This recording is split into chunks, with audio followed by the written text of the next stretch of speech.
Okay, welcome everybody. I see some of our usual participants coming into the Zoom room here. Those of you watching on YouTube, welcome here to the Friday webinar. We're going to get started in just a moment. I just want to make sure everyone has time to get in here, and we're just 1 minute before the top of the hour.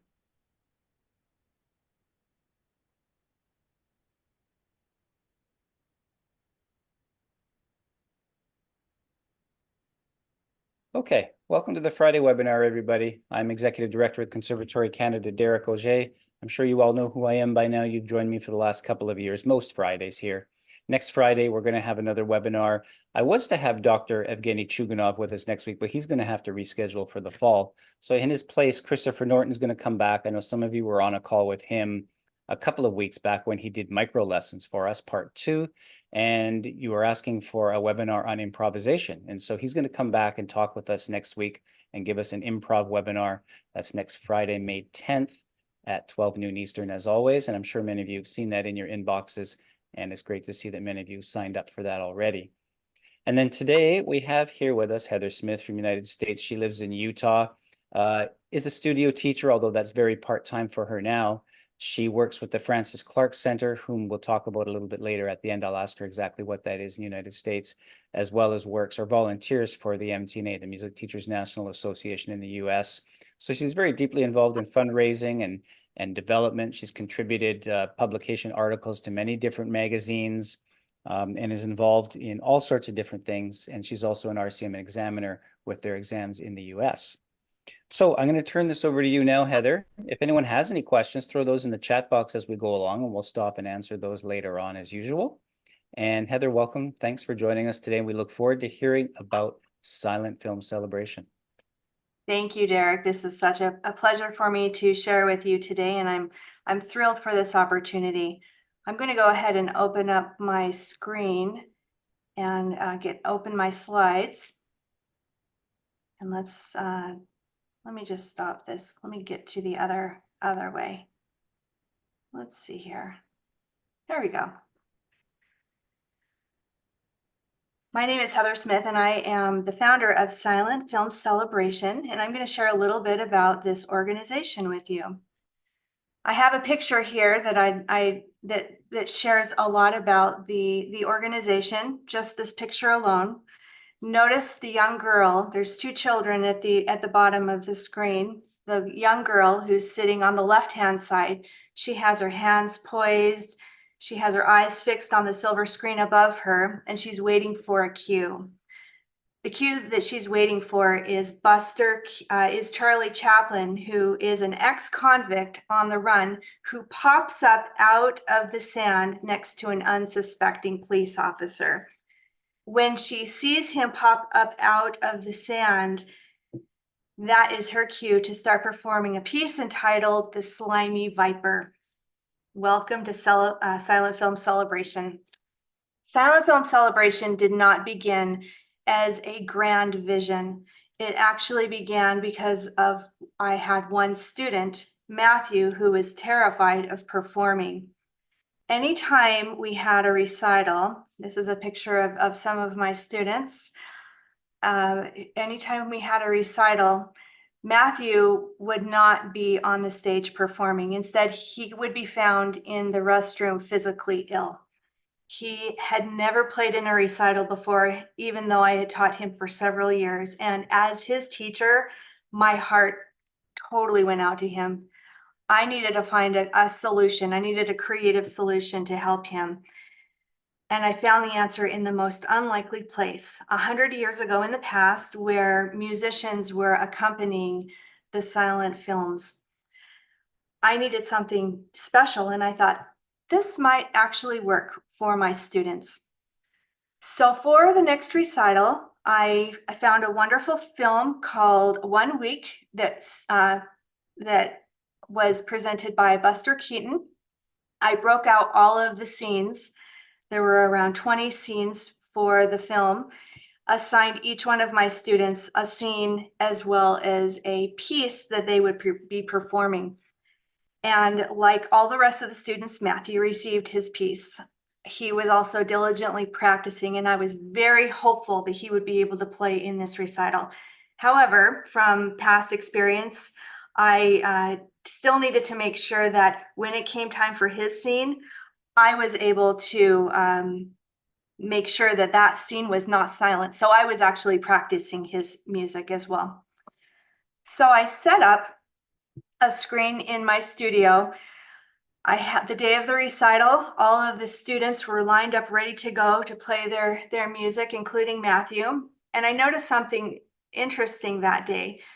I observed that Matthew was not as nervous as he normally was. He did not leave the recital. He stayed in his seat, and instead of being really frantic and nervous about performing, he was very engaged with what was happening on the screen, and so was the audience. And when it was his turn to perform, his scene was coming up, he walked to the piano, he played his 45-second piece, and he walked back down. For me, this was a defining moment. I thought this was an aha moment that needed to be shared with other teachers.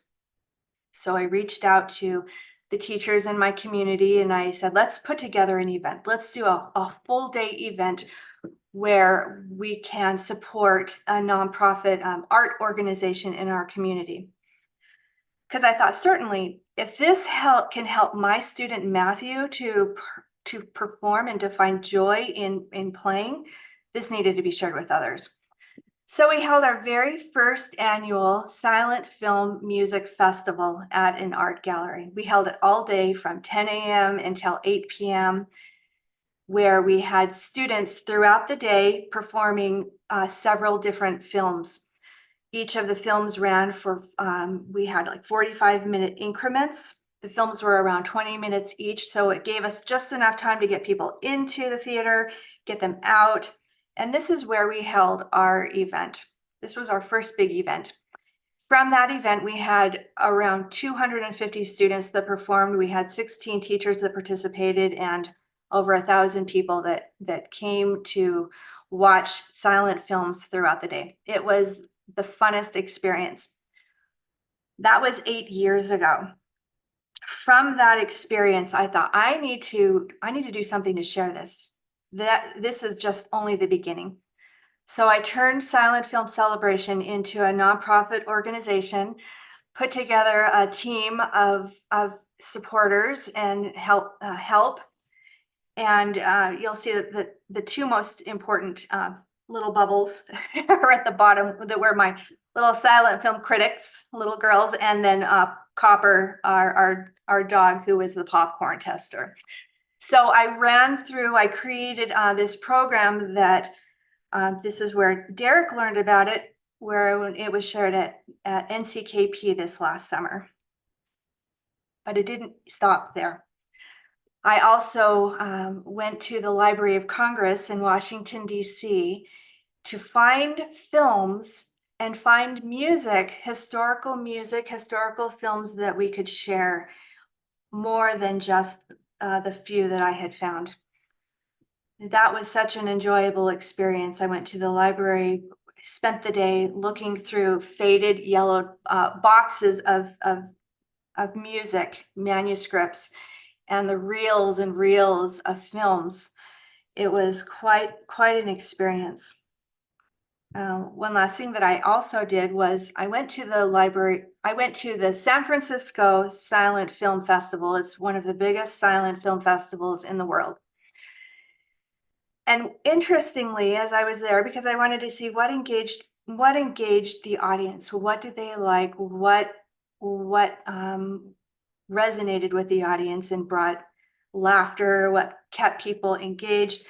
And I noticed something interesting. Besides watching the film and listening to the music, I looked out at the audience and I realized I'm in my late 40s, and I was actually the youngest one there. It was an interesting thing, and I thought, this is giving silent films a new life with future music makers is what my passion was and what I wanted to do with this program. So I thought this would be a fun activity to find out, how silent film savvy are you? I did this with students. Every time we had an event, I would have the students raise their hand and say, How many of you have even watched a silent film before you accompanied one? And very rarely did I have any hands go up. So we're going to do this as a group today. I have some questions for you, and I'm going to ask, how silent film savvy are you? Feel free to write this in the chat. I can't see the chat, but hopefully you can see if you get the answers right or not. So we're going to start with the first question. Who was considered the stone-faced actor? Was it A, Roscoe Fatty Arbuckle, B, Charlie Chaplin, C, Buster Keaton, or D, Harold Lloyd? The stone-faced actor. The answer is Buster Keaton. He's one of my favorite. He was the one that I first did with all of my own students in the film 1 Week. That's probably my favorite silent film of all time. Second question, what instruments were used to accompany silent films? A, piano, B, organ, C, the full orchestra, or D, all of the above? Well, the answer is all of the above. And it really depended on what kind of theater the films were being shown in. If it was a small space, they might not have had a theater organ. They might have just had a piano. And in a larger theater, like where the San Francisco Silent Film Festival is held, they had a full orchestra as well as a theater organ. Next question. Why was live music added to silent films? A, to block out the sound of people eating popcorn. B, this is a trick question. Silent films should be watched without sound. C, to enhance the scenes and characters. Or D, the United Filmmakers Guild required the theaters to hire professional musicians. And the answer is to enhance the scenes and the characters. That was the main reason. If you've ever watched a film without sound, it feels like something is really lacking. So music is very important, as we all know. The last question, how many silent films from the 1890s to the 1920s are considered lost or destroyed? A, none are lost because they were all preserved by the Library of Congress because they were deemed national treasures. B, approximately 25% of the films. C, approximately 85% of the films. Or D, this is a trick question. There is no such thing as a silent film. Hopefully nobody put D, because otherwise I wouldn't be here. The answer is approximately 85% of the films. And I'm going to share a little bit about why this happened.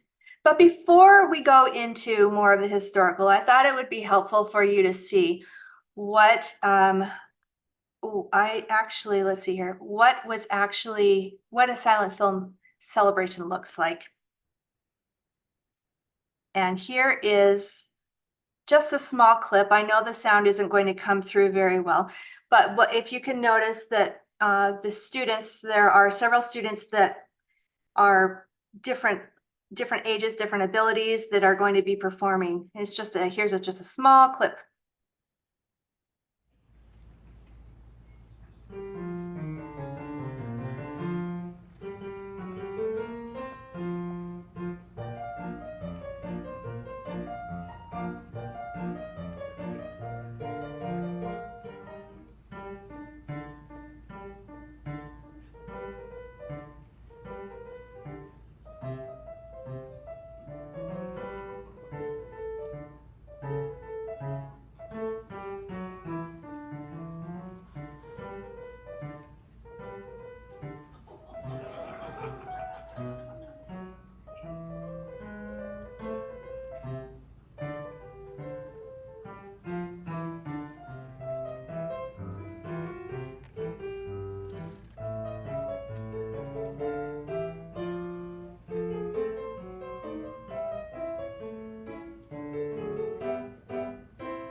So what I'm going to share with you, how you can actually create something like this on your own. And there's some things that you'll need to consider: the what, the where, and the why.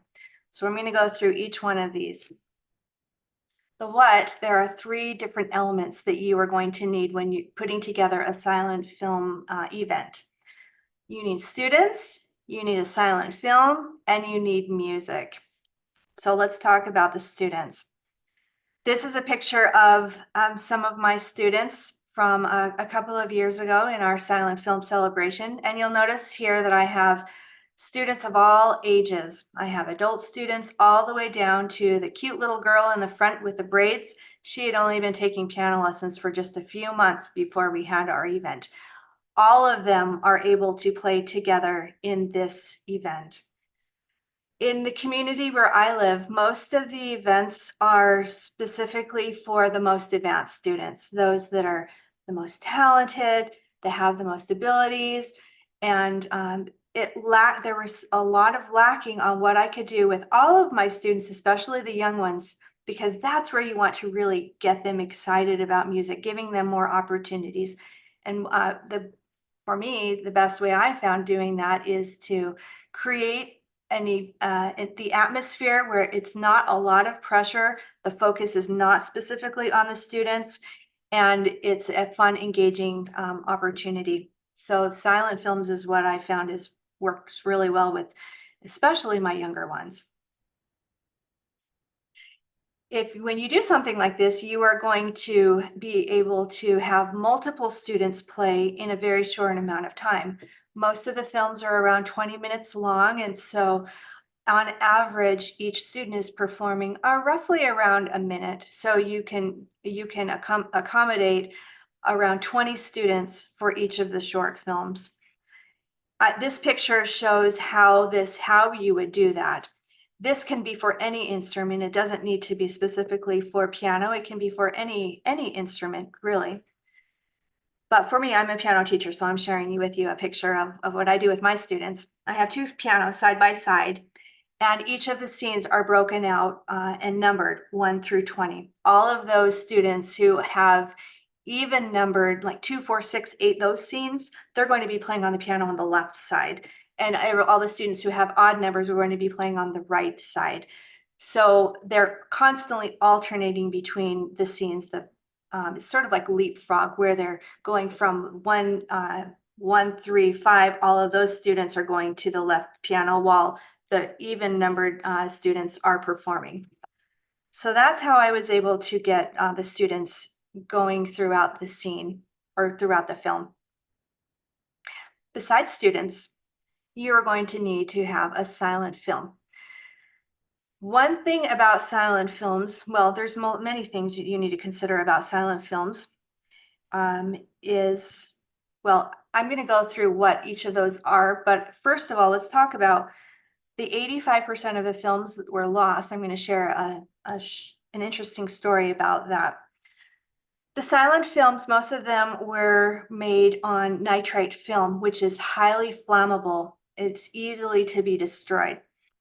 The films they would be destroyed because if they were on the projectors, and the projectors would get hot, the film would start to disintegrate or get on fire. And there have been quite a few fires. That's how the silent films have been lost.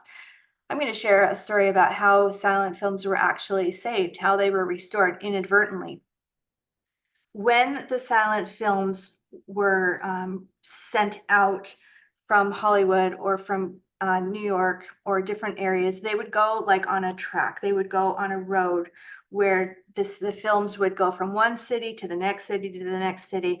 And the final destination for a lot of these films was in Dawson City, which is up by, well, the Northwestern. I guess I don't have to give you the geography lessons because you are all from Canada. But for me, I know that it's by Alaska. And so these films are going through each of the cities through the US, through Canada, and they end up in a place called Dawson City. If any of you are interested in watching watching documentaries, this is a fabulous one. It's called Dawson City, Frozen Time. You can watch this on YouTube, or you can also watch this on Amazon. It's a 2-hour documentary that talks about how these films were actually saved in Dawson City. When they ended up getting to Dawson City, instead of having the films sent back to the publishers, they would have them, they would just keep them. And they were piling up. There were so many of these films, they didn't quite know what to do with them. So they threw them into an abandoned swimming pool and ended up burying them, thinking that that was the option, because one, they were flammable. They needed to have somewhere where they would not like ignite on fire. And so they buried them into the swimming pool and buried it for over 100 years. In 1978, well, maybe not 100 years, probably more like 50 years, but in 1978, they were doing excavations in this area, and they found all of these amazing films that were restored, that they were able to maintain and keep. Now, these don't look like they were in very good shape, but once they cleaned them up, they were able to salvage 530 reels, which was over 100 hours of footage. This is where we have a lot of our films, including comedies by Buster Keaton, other documentaries at the time, historical films. So we owe a lot to the folks in Dawson City for saving a lot of these films. I wanted to share some of the films that you can include. And if you're looking for a film for your students to accompany, consider the comedians. These are some of the great comedians of the early 1920s that your students might really enjoy. My favorites are, I'm going to share 3 of them: Charlie Chaplin, Buster Keaton, and Mabel Normand. Those are 3 of my very favorite. These are all wonderful ones. Oliver Hardy and Laurel and Hardy, those are 2, so they didn't always act together. But when they did, you could see that. Harold Lloyd, wonderful as well. So if you're looking for different films, different comedians that your students will resonate with and enjoy, you might consider these. And again, these are 3 of my favorites: Buster, Mabel, and Charlie. When I went to the Library of Congress, I spent 1 full day looking through films. I had them pull in advance 53 films for me to watch to see would these work well for the silent film celebration. And from those 53 films, only 4 of them were I could actually use. And the reason why is this is what I was looking for. I was looking for comedies, I was looking for appropriate content, and the length of the film. Comedies are really important if you want your students to stay engaged. Students nowadays, especially the young students, really even anybody, adults as well, they want to have more of a lighter mood when they're going to, especially to a recital. Appropriate content is really important. From those 53 films, the majority of the reason why I chose not to use them is because they had a lot of racial and ethnic stereotypes that were offensive. My goal in having a silent film celebration film was to find something that was family friendly, that everybody could enjoy, and that it wouldn't leave anybody feeling like uncomfortable because of the content. So that was something that was really important to me, to find some films. Even if it just had like a small portion of it, I knew it was out. It needed to be something that everybody could enjoy. The next is the length of film. I've had a lot of people ask me, why are you choosing films that are only about 20 minutes long? And usually those are questions from people that have not watched a lot of silent films before. There are longer full-length films that are over 45 minutes to an hour and a half. But if you're introducing silent films for the first time to an audience, you are going to lose them right from the start. So I highly suggest, when you're looking for a silent film, to choose the film that is roughly around 20 minutes long. I think the longest one we have in Silent Film Celebration is 25 minutes, and I thought that was really pushing it. But I really loved the content and the film, the rink. That's one that's a little bit longer with Charlie Chaplin. So from my search in finding films at the Library of Congress and other places, these were the original 9 films that I found, starting with the first one that I was introduced to, that I learned about, which is One Week by Buster Keaton. I also now have expanded the library to include Mabel Norman's film, Should Men Walk Home? That was really important to me this last year, to find a female comedian and have the females represented in this library as well as 2 comics or animations that are very different animations that are in today's that the kids are used to watching today. Very, very different. But it's fun for them to see what was originally produced, the pioneers for the silent film or for animation today, based off of what was created in the early 1900s. Okay, so each one of those films that I shared, I'm going to go back one screen. I'm going to share what I do, and this is something that you could do as well. I have done the work at Silent Film, so if you want something that's turnkey, easy to do, this is something that you could do. But again, this is something that you could create yourself as well. There is a film called The Scarecrow by Buster Keaton. It's an 18-minute long film, and I've broken out each of the chapters. So I'll show you how you would do this. I have an outline worksheet. The first chapter begins at 0, and it goes for the first minute and 21 seconds. So the performance time is 1 minute, 21 seconds.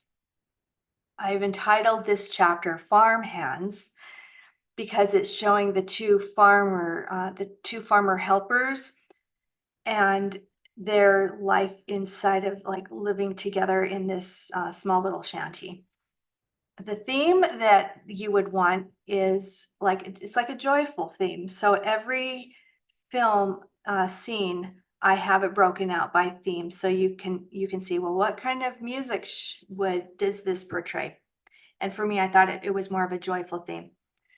From there, then you can break it out for your students. I have Spencer that's performing this one, and the piece that he is performing is called Miniature March. So that's how I would break out this outline worksheet. I did this for all of the 18 chapters in The Scarecrow. On that worksheet, on the very end, the last area talked about films, music selection. And so now we're going to talk a little bit about music selection. When you're choosing music, you want to consider the following: the length of the scene. So that very first scene that I showed you from The Scarecrow was 1 minute, 21 seconds. So I'm looking for a music that could either be replayed or looped or something that will fit the whole 1 minute, 21 seconds, because you want your students to be able to play continuously throughout their scene without a pause, because the last thing you want is your silent film to be silent. The mood or emotion. So consider what the scene is that it's trying to portray. My student in the very beginning, where I showed you Charlie Chaplin popping up out of the sand, that was a villainous scene. And so I had my student perform a piece called The Slimy Viper, which is one of my favorite villainous pieces. And then also consider the skill level of your students. You can choose music, any type of music really, but choose music that is going to fit the skill level of your student. So you can have somebody that's playing a Scott Joplin rag, or then like a beginner Martha Meyer type piece right after them. That's totally fine. That's what makes Silent Film Celebration so great. You can have students of all levels playing next one right after another at all different levels. Because I was sharing silent films, historical films from the 1920s, I wanted to also introduce music that was from that same period as well. The silent films during the 1920s were being produced, many of them, and were sent out, many of them, several times a week. So the accompanists in each of the theaters had a big job. They had to accompany all of these scenes. There was no way they would be able, or maybe there would be some, but very few would be able to take a full score from a film and play exactly like a specific score for each of the films. Some films did have original scores written for them, but most of them did not. And so during this time period, there were things called photoplay books. There were incidental pieces where books were compiled with themes, like what I had shown you with the joyful theme, the villainous scene, the adventurous, the chasing scenes. And so they would be able to take music from each of those different themes and easily plug them into whatever film was being shown. This is one of the pieces, the Slimy Viper, that I found at the Library of Congress, and this is what it actually looked like. This was written in the 1920s specifically for silent films. It came from a set called Berg's Descriptive Series. He wrote many of these photoplay books, where some of them were specifically for like a booklet just for villains, or a booklet just for chasing scenes. So taking this, as I saw this, these were like treasures, like buried treasures. Like the films were buried, but also the music was buried, and having people be able to rediscover them.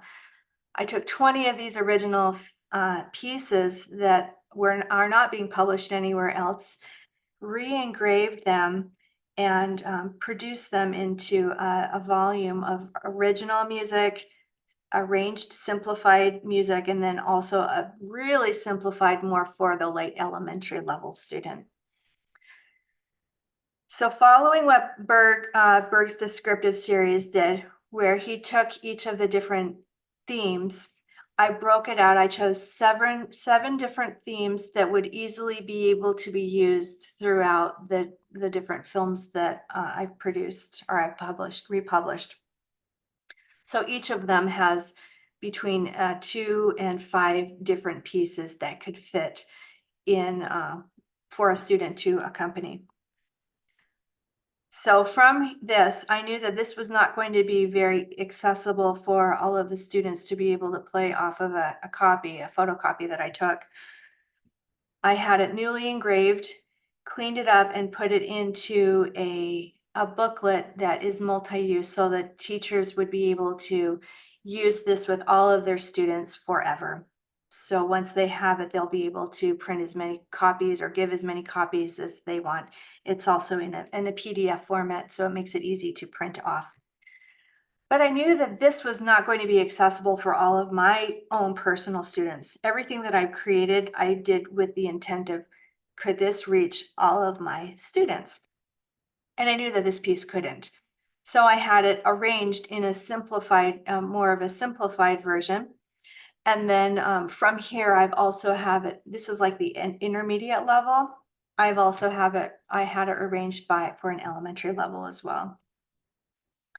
Now, if those of you that love going on treasure hunts or finding buried treasures, this is something that you might like to go to. If you go to the Library of Congress, they have a site where a researcher went through. This did not happen when I was there originally, but he took all of these pieces, thousands of pieces, the photoplay music, the incidental pieces, original film scores, and he scanned them all, documented them. It's all in the Library of Congress. So I have this QR code right here if you'd like to go through and take a picture of that. It will take you directly to this page and you can do research yourself. Find some treasures that you can share with your students. It's really quite an enjoyable. I enjoy it a lot. So you might too. Okay, so we talked about the 3 key elements that you need to start a silent film. You need your students, you need to choose a film, you need to choose what music. The next set is where. Where are you going to hold your event? There's different things on what you can consider. In Utah, we have been holding our event for the past several years in a movie theater because we grew out of the art gallery where we were usually where we originated from. We now hold it here. I don't know if you can tell, but in the back there is a conductor. He's working out a score right now. I also now have hired professional musicians. I was able to get a grant from the government to hire professionals. So on the Friday before our big festival, I have a professional ensemble called the Bountiful Philharmonia, where they are accompanying a full-length feature film, which is around 45 minutes long. That's like the kickoff to our event. And then the next day we have between 12 and 14 different groups that perform throughout the day on Saturday. But now you don't need to do something big like that. That is a lot of work to put something like that together. You could start smaller. You could have this be a private recital. So what I've done in my own studio when I started is that I held my event outside. This is my backyard. And I thought, oh, this will be a great activity, but I'm going to give you a couple forewarnings. If you do hold an event outside, consider what time of day you're holding it and also consider the weather. So when I held it, I thought, well, this will be great. We can hold it on a Saturday evening at 7:30 in June. Well, where I live, Saturday at 7:30 in June is very bright. This is right, what you're seeing right here, this is 7:30 p.m. That was not conducive for anybody to be able to see the film. The reason why drive-in movies are held at night is because you need to be able to see the film and you're not going to see it until it's dark, just like a movie theater. It has to be dark so you can really see the film. Luckily, I had parents and students that were totally game to stay for an extra hour. And even though it wasn't completely dark when we held it, that extra hour did help so that everybody could actually see the film. So if you're going to do it outside, think about the weather and also think about the time of day. You can hold it in your studio. This is my studio, and I've also held this as like a group class. Instead of having a full audience, you could hold it as a group class just with the students. They can perform for one another, and that's really quite fun as well. All you need is a piano. If you don't have 2 pianos, that's fine too. You just have them swap really fast between the 2 parts. Or if you teach other instruments, that makes it even easier to be able to switch between the scenes. You need somewhere where you can project the film and then also something to project it from. So on here, I have my pop-up screen as well as a projector. I'm going to be showing you different ways on how other teachers have been using this program and the creative ways that they've found to show their scenes. You could hold your event in a creative recital space. I contacted an art gallery and we held it in an art gallery. This is not traditionally somewhere where you might consider having a recital hall space, but it worked really well for us. During COVID, my students and I really wanted to do another silent film event. Now during this time, this was like right at the beginning of COVID where everything was so uncertain and I didn't want to put a lot of pressure on the students. So I asked them to send me 2 performances, record 2 pieces. I didn't care what they sent me, just send me something that was fairly polished. And I ended up taking that Well, to be fair, it wasn't me that ended up taking it. It was my teenage son that did this for me. He took it. I told him which piece to use and which piece to use it with the film, with the screen, and he put this all together. And we had a big live watch party together online, where the students were able to see for the first time what they were accompanying, and it was really quite fun. So you could do this as an online event as well. I work for the Francis Clark Center, and one of the divisions that we have is a music school called the New School for Music Study in Princeton, New Jersey. They had just barely, this last week or two ago, they held their third annual silent film celebration event, and they are holding it as a way to generate revenue for the music school as a fundraiser. So if you own a school or you're involved with an organization that you want to help raise money for, this is a really great way to do this. Now, talking about the weather, there is a teacher group called the Casper Music Teachers Association in Casper, Wyoming. They have a brand new community facility. It's an outdoor amphitheater where you could actually watch the films during the day. I guess they have some type of special screen that it can be seen even if it's light outside. So they have that covered, but the thing they didn't have covered was the weather. You'll notice here, there are two ladies on the left side underneath the umbrella, and nobody in the back where the grass is. That's because everybody else in the audience was way back underneath an awning, watching from far away. Paula Flynn, who is the coordinator of this whole event, I said, Paula, oh my gosh, those pianos are getting destroyed by the water. And she said, it's okay. These are really old honky tonk pianos, and the water is not going to hurt them at all. So they're playing it outside in the rain. So if you are going to do something outside, really do consider that weather. That's a really important one. There's a teacher in Michigan, Joy Moran, who had her event this past year. And what she did, which I thought was really lovely, is she held it in a retirement center where the residents were able to watch the film, as well as have the students have an opportunity to do some service and share their talents with the residents. So that might be another area where you might consider holding an event like this. Joy was saying that the residents really enjoyed the opportunity to hear the young students perform, as well as watch a fun comedy.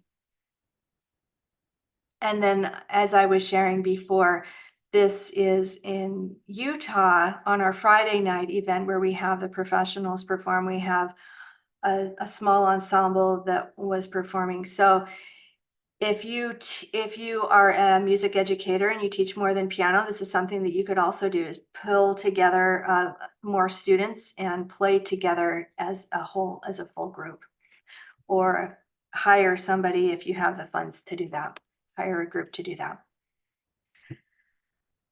Another teacher, what she did, and I thought this was really quite a good idea too, it was more like a hybrid. It was like between the idea of what I did during COVID, where the music is already dubbed directly into the film.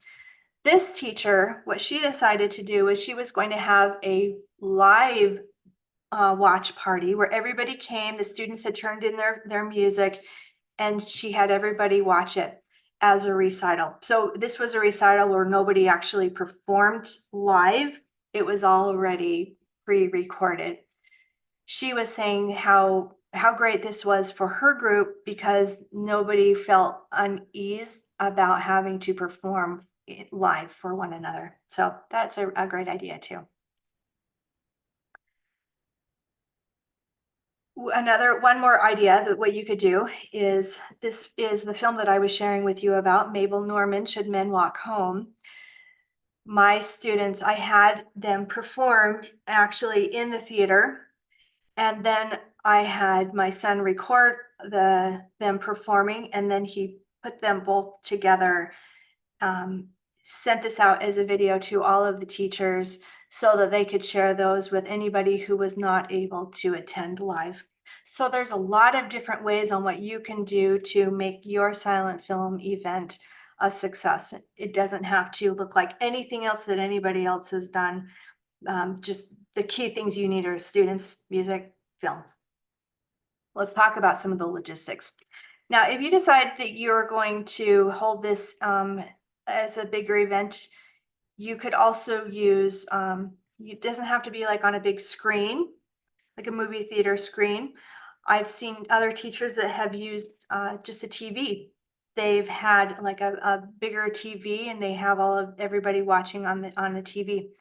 What this teacher did is she had a huge like backdrop, like what you would see like for camping, and she placed it on the wall, on just a blank wall, and had the projector project what is on her MacBook Air. That's a really good idea too.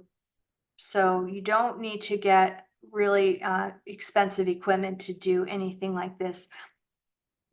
Really, there's so many different ways on how you can do it. Now, if you decide that you're going to hold a bigger event, like a bigger fundraising event, please, please, please don't try and do this on your own, because you will not be happy and you will not want to do this again.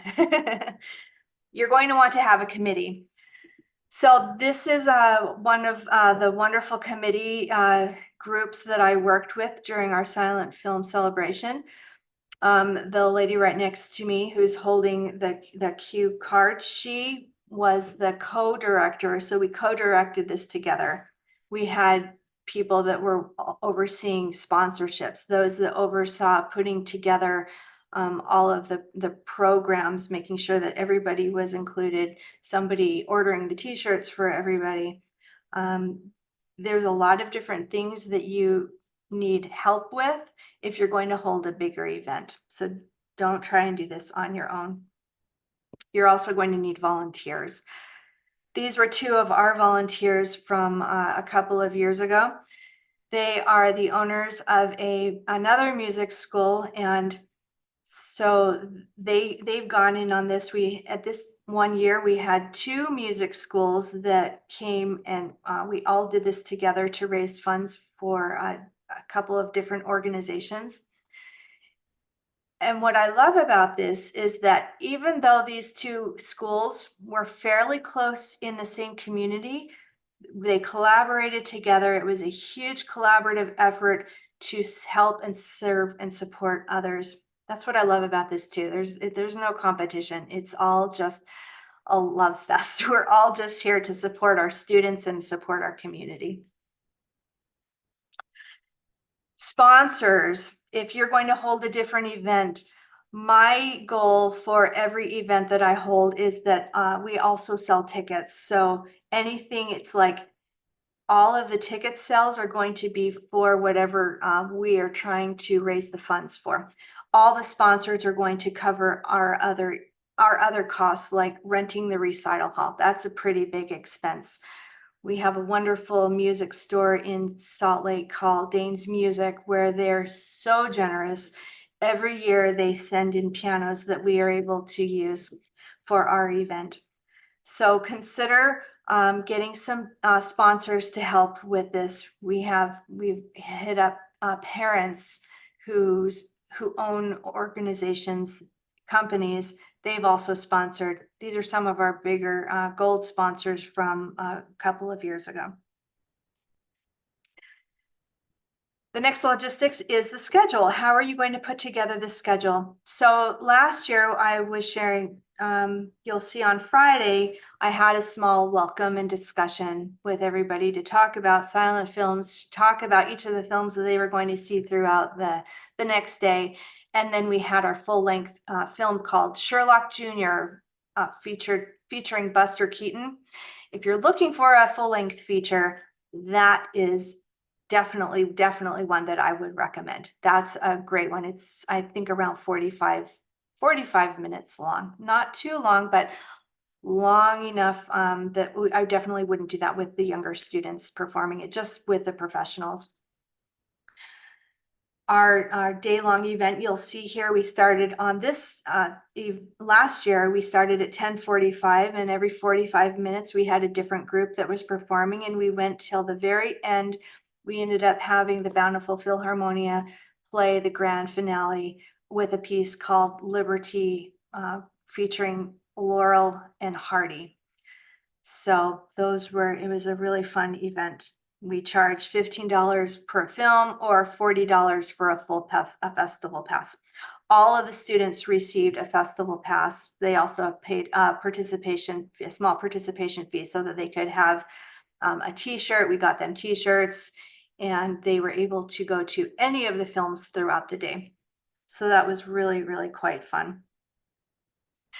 To make it even funner, another logistics thing you might consider is having like these cue type things to have next to a backdrop. So you have all of these fun things that people can hold to have their picture, like a photo op. You'll see we have the red carpet, we have the chairs. We just made it like a really fun event, not just for the students, but also for everybody who attended. Another teacher, what she has done for her event is she put together popcorn and water. She used all of the branded silent film celebration just to make it more fun. And this is her refreshment table for her own private studio. Now I have a timeline that I'm going to share. After I close out of this, what I'm going to do is maybe what I can give this to Derek as well. I have a 3-month timeline that I'm happy to share with you. It includes all the 12 weeks on what you are going to do to prepare for a silent film event like this. It's a PDF, so I will include that in the chat and also share that with Derek after this presentation is over. The last thing I'm going to cover is the why. Why are you holding your silent film celebration? For me, my main why was Matthew. That was my why I even started doing this in the first place, because I wanted him to have an opportunity to really enjoy the experience of learning to play the piano. It gave him doing an event like this gave him a lot more confidence in being able to perform in other events as well. So that was my why. In addition to that, my why expanded. I'm very much into the importance of giving back. And during one of our events, we ended up raising money for a retirement center. This cute little lady with a leopard print top. When I heard her story about how she would bring her packet of music and walk down to play at the end of the hall on a piano that was really not in usable shape, I knew that one of what we needed to do is we needed to raise money for to buy them a new piano. So the joy on that face, on her face, just makes everything worth it. I was just so happy that we could do that. We've also purchased the pianos for a home for adults with disabilities. This last year, when this whole last year, when I did presentations at NCKP and also the Music Teachers National Association, all of the proceeds from the sales from the events went to help support a school in Honduras and help them put together a music program. So we were able to purchase some really small keyboards, but it was meaningful to them. Some other percussion instruments, some music, other incidental things that they needed. And so that's where all the funding went to help them. I'm going to just share a quick testimonial about one parent. She said, "My daughter loves silent film celebration. I noticed that the kids don't seem nervous like they do at a recital. They know people are focusing mostly on the film. It also turns something that can be solitary, playing the piano, into a fun group event." And the last slide I'm going to share is with my own student, Hannah, she said, "I thought the film was funny and I liked playing jazz. It was so nice playing for charity." I think as a teacher, it's important for them to see how giving back is a very important thing. Having them learn at a young age that they can be a benefactor too, and that they can share and support others you're not only teaching them piano, but you're teaching them life skills on things that they are going to be able to carry on throughout their life. And hopefully as an adult, they will always remember that they need to give back to others. So that is, all right, let's see here. I'm going to stop my share. And that was my whole presentation. It was such a joy to share with you today. Thank you so much, Derek, again, for letting me share. Well, you're welcome, and thanks for coming and sharing with us, Heather. It's really enlightening to see the background behind all of this gets put together. You put in a ton of work, obviously, and I imagine still do, visiting libraries of Congress and that kind of thing to source not only the music, but find these silent films. Where is the main place that you try to find the silent films nowadays? Where can you find those specifically? Yeah, so because the films are all of the music and the films are at the Library of Congress, that's the main area that I go to because the things that they're sharing are in the public domain. That's something to consider. I know in Canada, you have public domain rules as well. In the US, it's pretty strict. It's 70 years plus after death, I think, for the music. So, and 95 years, I believe, for the films. So once it's hit into the public domain, I know that it can be shared in a public setting. I see. Okay, yeah. Yeah. And then if anyone wants, what do you have in terms of resources to get teachers started if they want to, or do you have packages for purchase and that kind of thing? I do. It's on silentfilmcelebration.com Mhm. where teachers can go in and it's called a director's packet where they can choose a film. They get all three pieces of the music, the original music, the intermediate level, the elementary level music, as well as a course on how to do all of that. I just realized I need to, now that we're talking, I'm going to put on that the 12-week share so they know the timeline just right here in the. Yeah, go ahead and share that. And then if you send that to me, or I'll open it up here, I can save that and I'll put that in the description to the YouTube video Okay, that would be wonderful. afterward. Yeah, I've got that marked here so that I can do that. And Yeah. then I've also put a link to the silentfilmcelebration.com website in the chat box, and we'll link to that too in the show notes so that people can access and understand how that all works. Does anyone have any questions here? I saw a couple early on that I was able to answer quickly in the chat box. Does anybody else have any questions? Or if you want to raise your hand, I can bring you off mute so that you can talk. I know sometimes it's hard to type those questions in. And then Heather, you were also now the Director of Development and Advancement for the Francis Clark Center in the US. Can you tell us a little bit about what the Francis Clark Center is? I don't think most of us in Canada know that it exists or what its main mission is. Yeah, the Francis Clark Center, the mission is to support music education, specifically piano education for teachers through quality resources. We have courses, we have publications, we have webinars, we have our big national keyboard conference called NCKP, the Piano Conference, that's held every 2 years. So anything that is to help a teacher and help them in their private studios, that's what we are doing to support the teachers through resources like that. Right. I did pick up a copy of is it Piano Inspires magazine for Yes, kids? Yeah, I had a copy of that here back in the fall, and that's a really neat thing. So is there a website? Where can people check out Francis Clark Center online for the resources? we do. It's pianoinspires.com. And that will link you to all of the resources that we have, including our publications, our magazines. We have the Piano Inspires Kids, which is brand new for young students. We also have Piano Magazine for teachers. Right. Very good. Well, thanks for joining us today. Those of you that are on the call live on Zoom here, we'll just keep things going for a moment, but we're going to sign off YouTube now and stop the recording. And then if anyone wants to raise your hand or come off mute and ask a question, you're certainly more than welcome to do so as we continue our chat.